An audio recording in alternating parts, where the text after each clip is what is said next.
حضرت موسیٰ علیہ السلام کلیم اللہ تھے، روزانہ اپنے رب سے ہم کلام ہوتے تھے۔ ایک دن حکم ہوا کہ موسیٰ جاؤ اور اپنے سے کمتر کو تلاش کر کے لے آؤ۔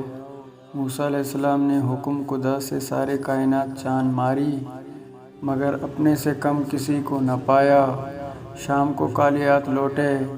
اللہ پاک نے فرمایا، اے موسیٰ، اگر آپ ایک بکری کے بچے کو ہی لے آتے تو ہم آپ کو نبوت سے محروم کر دیتے۔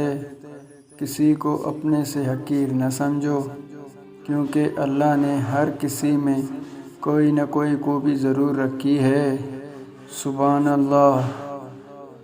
ویڈیو کو لائک، سبسکرائب کریں۔ افسوس، اچھے ویڈیو کو بہت لوگ کم سپورٹ کرتے ہیں۔ جزاک اللہ۔